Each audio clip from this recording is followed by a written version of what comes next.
Hello students, next video में हमने set के बारे में सेट थ्योरी को पढ़ा था। इसके अब हम क्वेश्चन देखेंगे। तो सेट के बारे में, सेट की डेफिनेशन को मैंने क्या बताया था? सेट था a well defined collection. A well defined, ये वर्ड इंपॉर्टेंट था। A well defined collection of distinct object is called set. तो अब इस डेफिनेशन को मुझे इस पर अप्लाई करना है, इस क्वेश्चन पे। Which of the following is set, justify. तो सेट होने के लिए टर्म जो हमारे दिए हुए वो वेल डिफाइंड होने चाहिए। तो पहला क्वेश्चन हमारे पास, collection of all months of year start with letter J. तो एक ईयर में जो मंथ होते हैं 12 मंथ होते हैं, सबको पता है। लेकिन इन 12 में हमें वो मंथ चाहिए जिनका स्टार्टिंग वर्ड जो है वो लेटर जे होना चाहिए। तो यहाँ पर कितने वर्ड हो सकते हैं हमारे पास? एक होगा जनवरी, फरवरी नहीं हो सकता, मार्च, अप्रैल, मई, जून, जुलाई हो सकते हैं दो। तो कितने, 3 मंथ आ रहे हैं हमारे पास। जे से शुरू होने वाला कौन कौन आ रहा है? जैन, एक जून हो जाएगा और एक ये जो चल रहा है जुलाई हो जाएगा। ठीक, तो 3 ही मंथ मिलेंगे पूरे महीने में, और पूरे ईयर में 3 मंथ है हमारे पास जो लेटर जे से स्टार्ट हो रहे हैं। तो ये वेल डिफाइन हो गया। अब किसी से भी ये डिस्कस कर लो तो ये 3 ही वर्ड आएंगे किसी भी कंट्री में जा करके। तो ये सेट को होल्ड कर रहा है, थ्योरी को होल्ड कर रहा है, सेट की डेफिनेशन को मान रहा है ये। तो ये सेट हो जाएगा हमारा, इसको हम राइट लगा देंगे। रीजन यही है हमारे पास, we have only 3 month which start with the letter J. Next है हमारे पास, collection of 10 most talented writers of India. India के 10 मोस्ट टैलेंटेड राइटर की बात करें तो इंडिया में बहुत सारे राइटर हैं, हजारों राइटर होंगे। इंग्लिश मीडियम में होंगे, कुछ हिंदी मीडियम में होंगे, ठीक। लेकिन वो कह रहा है कि 10 मोस्ट टैलेंटेड। अब मोस्ट टैलेंटेड का कोई स्केल बनाए क्या? कोई ऐसा रूल है जिससे डिफाइन किया जा सके मोस्ट टैलेंटेड कौन है? ठीक है, चाहे गेम की बात कर लो या किसी भी चीज़ की बात हो, मोस्ट टैलेंटेड मेजर करने के लिए कोई इंस्ट्रूमेंट नहीं बना अभी तक भारत में। तो इस सिचुएशन में हमारे पास ये वेल डिफाइंड नहीं हुआ। अगर कोई कहे सूरदास मोस्ट टैलेंटेड है तो मुझे तो मीराबाई मोस्ट टैलेंटेड लगेंगी। किसी और बच्चे से पूछोगे तो वो किसी और को मोस्ट टैलेंटेड बताएगा। तो ये वेल डिफाइंड नहीं हुआ। नेक्स्ट ऑफ है हमारे पास, collection of all boys in class 11th class के बॉयज का कलेक्शन। तो 11th क्लास में लिमिटेड बच्चे होंगे, पता होगा आपको, वेल डिफाइंड होंगे भाई। जो बच्चे हैं सबके नाम रजिस्टर में होते हैं, सारे बच्चे को आप जानते हैं। ऐसा तो है नहीं वेल डिफाइंड नहीं है, कोई बच्चा तुम्हारी क्लास में जिसको तुम नहीं जानते हो या उसे वो बच्चा किसी को नहीं जानता। तो ये हमारा सेट हो जाएगा। 50 बच्चे हो, चाहे 100 बच्चे हो, चाहे 200 बच्चे हो, बट हमारी नॉलेज में तो होते हैं ना टोटल बच्चे। तो ये वेल डिफाइंड हो गया, ये सेट हो जाएगा आपका C. Collection of questions in the chapter set. Set chapter में कितने क्वेश्चन सबको पता होगा, किताब पलट के देख लो, नहीं पता है तो क्वेश्चन लिमिटेड है, सारे क्वेश्चनों के बारे में हमें जानकारी है, तो ये भी सेट हो जाएगा। The most dangerous animal in the world. World का मोस्ट डेंजरस एनिमल, क्या मोस्ट डेंजरस मेजर करने के लिए कोई इंस्ट्रूमेंट बना आज तक? कैसे बताओगे मोस्ट डेंजरस? तो चींटी भी हो सकती है, हाथी मर जाता है इससे, है ना। तो डेंजरस वर्ड जो आया है इसमें, इसको हम वेल डिफाइन नहीं कर सकते। डेंजरस तो कोई भी हो सकता है, मोस्ट डेंजरस इंसान भी हो सकता है जो बिल्कुल सीधा साधा दिखता है। तो ये भी हमारा सेट नहीं होगा। तो सेट होने के लिए अभी मैंने बताया था क्या होना चाहिए, वेल डिफाइंड होना चाहिए, जो पूरी तरीके से हर चीज को सेटिस्फाई करता हो, हर कोई इसको एग्री करता हो।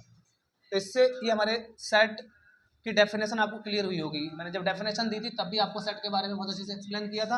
ये 4-5 क्वेश्चन देखे, बाकी क्वेश्चन आप बुक में बचे हैं कुछ, वो आप ट्राई खुद से भी कर सकते हैं। नेक्स्ट क्वेश्चन हमारे पास 2, write the following into the roster form. 2 form बताई थी मैंने सेट को रिप्रेजेंट करने की। 2 फॉर्म होती है, एक रोस्टर फॉर्म या फिर से टेबुलर फॉर्म भी बोलते हैं। क्या बोलते हैं?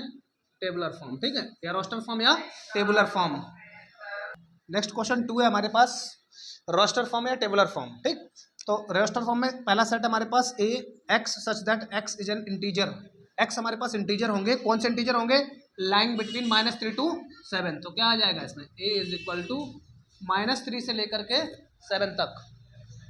लेकिन यहाँ पर इक्वालिटी देख लो, -3 से बड़ा, -2, -1, 0, 1, 2, 3, 4, 5, 6 तक ये आ जाएंगे हमारे टेबल फॉर्म में हो गए।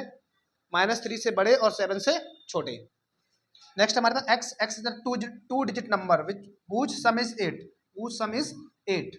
यानी कि हमें वो नंबर लिखने हैं जो 2 डिजिट नंबर होने चाहिए और इनको ऐड करने पर 8 आना चाहिए। तो बताओ, 2 डिजिट नंबर होना चाहिए और सम करने पर 8 आना चाहिए। तो पहला तो 71 हो जाएगा, ओ 17 हो जाएगा। 2 डिजिट नंबर है, ऐड करने पर 8 हो रहा है। इसका जस्ट अपोजिट लिख दो, ये भी 2 डिजिट है, 26 लिख दो, 62 लिख दो। ये सब 2 डिजिट नंबर है, अंकों को ऐड करने पर, डिजिट को ऐड करने पर 8 बन रहा है। और बता सकता कोई? 53 हो जाएगा, 35 हो जाएगा। 8 बनाना हमें, और कोई नंबर नहीं होगा? और कोई नंबर होगा बताओ? हाँ, एक 44 हो जाएगा, इसका अपोजिट हो नहीं सकता। और भी आप खुद से चेक करेंगे, ये आपके लिए हो गया क्वेश्चन ये वाला। इसमें और कोई नंबर यदि बचता है, देखो 2 डिजिट नंबर जिनके अंकों का जो सम है वो 8 होना चाहिए, तो वो सारे नंबर इस सेट में आ जाएंगे। यही कह रहा है सेट। एक्स वो नंबर होंगे जो 2 डिजिट होने चाहिए और उनके डिजिटों को अगर हम सम कर दें तो 8 आना चाहिए। यदि कोई छूट गया तो आप ट्राई करेंगे इसमें। एक और क्वेश्चन है, ये बहुत इंपॉर्टेंट, इस टाइप का क्वेश्चन पूछा गया एग्जाम में। Set of all letters in the word trigonometry. ये जो ट्रिग्नोमेट्री वर्ड है, इसमें जितने लेटर आए हैं उसका सेट बनाना हमें। एक टी आया है, आर आया है, आई आया है, जी आया है, ओ आया है, एन आया है, एम आया है, ई आया है, फिर से टी आया, टी यहाँ पर आ चुका है, आर यहाँ आ चुका है और बाई आया है। ठीक है, तो एक वर्ड याद रखना, एक बात, कोई भी लेटर दिया हो हम रिपीटेड लेटर्स को नहीं लिखते हैं इसमें, कहीं पर रिपीट नहीं करना। कोई लेटर रिपीट तो नहीं हुआ है? टी देखो इसमें 2 बार आया, हम 1 बार लिखेंगे, लेकिन आर 1 और 2 बार आया, 1 ही बार लिखेंगे। आई, जी, ओ, एन, एम, ई, बाई, सारे लेटर अलग अलग हैं, डिस्टिंक्ट लेटर होंगे। ऐसे कोई और लेटर जैसे बेटर वर्ड दे दिया, बेटर वर्ड दे दिया, इसका मुझे सेट बनाना तो क्या आएगा? बी आएगा, इसमें ई आएगा, टी आएगा, बेटर में आर तो बनाना नहीं ना, और आर, बस इतने लेटर आएंगे अगर इसका सेट बनाना है हमें। ठीक है, तो दोनों क्वेश्चन समझ में आ गया आपको। रोस्टर या टेबुलर फॉर्म लिखना किसी की, ठीक, और सेट को पहचानना कि कौन सा सेट होगा या कौन सा सेट नहीं होगा। नेक्स्ट क्वेश्चन है हमारे पास, write in set builder form. ठीक है, सेट बिल्डर फॉर्म या रूल मेथड भी बोलते हैं इसको। ठीक, तो ये क्वेश्चन हमारे पास, इसको रूल मेथड में या सेट बिल्डर फॉर्म में लिखना। तो कैसे लिखेंगे? ये हमारे पास सेट है, सेट को हम एस से लिख सकते हैं या कोई भी नाम दे सकते थे। देखो नंबरों को बहुत ध्यान से स्टडी करना है। 3, 6, 9, 12, तो कैसे लिखेंगे? X such that x is equal to, ये देखो 3 का टेबल लिखा हुआ है, 3, 3 2 6, 3 3 9, 3 4 12, यानी कि 3n, where n belongs to natural number. और n की लिमिट कितनी हो जाएगी बोलो? n कहाँ तक जा रहा है? 12 कितनी बार में आ रहा है? 4 बार में ना।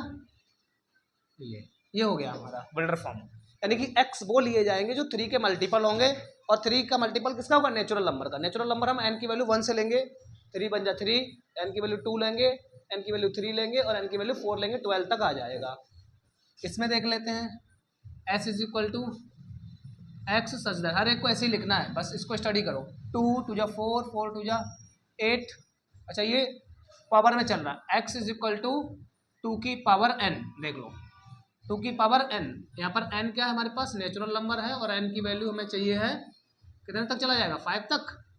देख लो 2 की पावर 1 करोगे 2 आ जाएगा, 2 की पावर 2 करोगे तो 4 आ जाएगा, 2 की पावर 3 करोगे तो 8 आ जाएगा, 2 की पावर 4 16, ये हो जाएगा हमारा। नेक्स्ट है s इज इक्वल टू 5, ये भी देख लो, ये क्या आ रहा है? सेम ऐसा ही आप कर सकते हैं इसको। ये 5 की पावर n है, n belongs to natural number, और n की लिमिट हो जाएगी हमारी 1 2 3 4 बार तक जा रहा है ना। 5 आ जाएगा, 2 डालोगे तो 25 आ जाएगा, ये 5 का क्यूब हो जाएगा, ये 5 की पावर 4 पे आ जाएगा। ठीक, ऐसे ये नंबर है हमारे पास। नेक्स्ट, ठीक है, ये आप खुद से ट्राई करेंगे। और ये वाला भी, इसमें क्या हो जाएगा? ये 1 का स्क्वायर है, एक्स सच दैट, ये वाला आप कर लेना, नेचुरल नंबर का स्क्वायर है, n belongs to natural number, है ना। और लिमिट नहीं है, देखो डॉट डॉट लगा हुआ तो लिमिट नहीं है, तो हम यहाँ पर ये लिमिट नहीं डालेंगे। ठीक, 1 का स्क्वायर, ये 2 का स्क्वायर, ये 3 का स्क्वायर, ये 4 का स्क्वायर, ये वाला आप सेल्फ ट्राई करेंगे। ठीक, एक और क्वेश्चन हमारे पास, ये डेफिनेशन आपने पढ़ रखी, check whether, write whether the given sets are finite set और इनफाइनाइट सेट। फाइनाइट सेट का मतलब होता है जिसको हम काउंट कर सकें, और इसमें इनफाइनाइट इसको हम काउंट नहीं कर सकते हैं। देखो पहला क्वेश्चन है, the set of months of year, year में कितने मंथ होते हैं? 12, तो 12 है तो क्या आ जाएगा? फाइनाइट सेट हो गया ये। 1 2 3 4 डॉट डॉट लगा हुआ है, तो नेचुरल नंबर हो गए, इनफाइनाइट होते हैं ये, है ना। ये तो पता नहीं कहाँ तक जाते हैं, ये हमारा कैसा हो जाएगा? इनफाइनाइट सेट हो जाएगा। ये 1 2 3 4 डॉट डॉट लिमिट है 99 तक गया है, तो ये कैसा हो जाएगा? Finite set of prime numbers less than 99, 99 से छोटे प्राइम नंबर, 99 से छोटे प्राइम नंबर, तो फाइंड कर सकते हैं, सॉल्व करेंगे तो आ जाएगा, ये भी फाइनाइट हो जाएगा।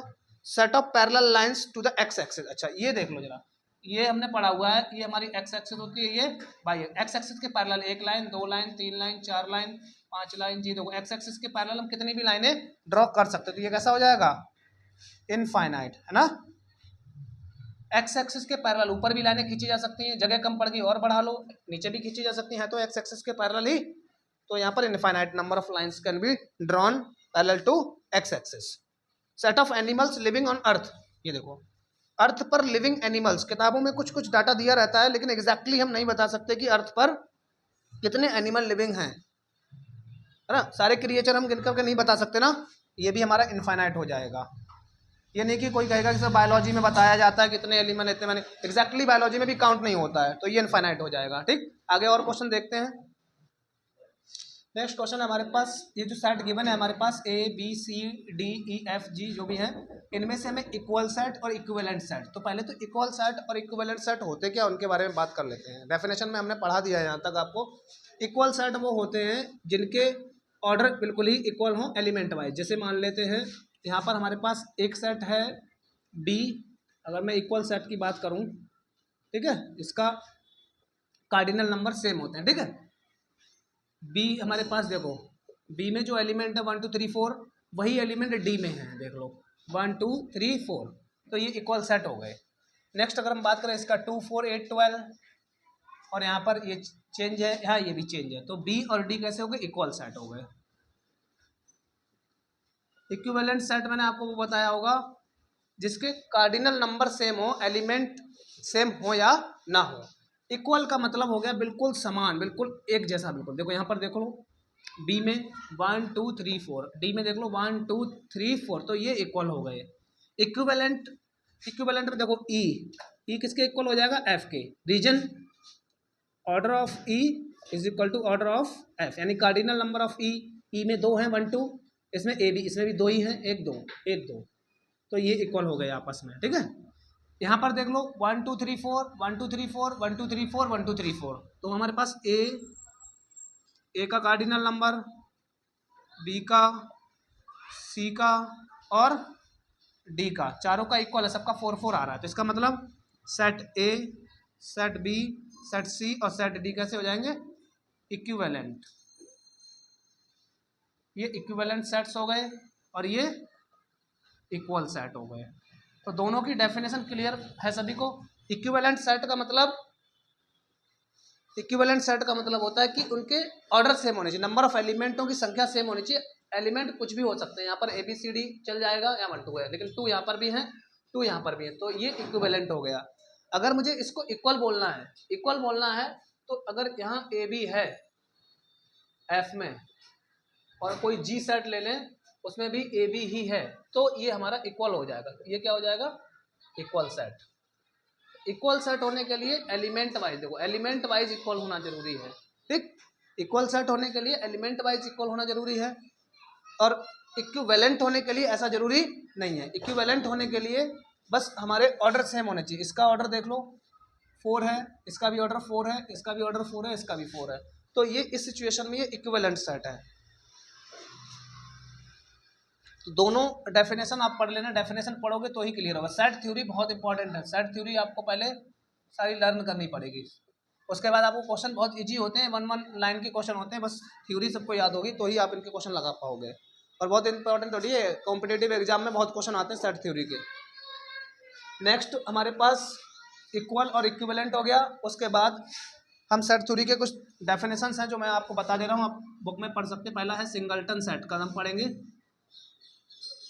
सिंगल्टन सेट, ठीक है। उसके बाद आगे हमारे पास जो जो टॉपिक आते जाएंगे, सिंगल्टन सेट है, सबसेट है नेक्स्ट वीडियो में, पावर सेट है, प्रॉपर सेट है, ये आप देखेंगे आगे के हमारे पास ये टॉपिक रहेंगे 4, फिर उसके बाद इन चारों के क्वेश्चन लेंगे हम, ठीक है। तो यहाँ तक का पूरा प्रिपेयर करेंगे, यानी इक्वल और इक्विवेलेंट तक आपको पढ़ा दिया था, उसके क्वेश्चन हो गए हैं हमारे पास ये। उसके बाद नेक्स्ट टॉपिक रहेंगे ये 4 सेट के, फिर इनके क्वेश्चन रहेंगे, ठीक है। तो यहाँ तक की स्टूडेंट्स अब तैयारी करेंगे अपनी। कुछ क्वेश्चन इसमें मैंने छोड़ भी दिए हैं बुक से, वो आप सेल्फ ट्राई करेंगे, नहीं होते तो आप कमेंट कर दें, मैं उनको बता दूंगा आपको, ठीक है। Thank you.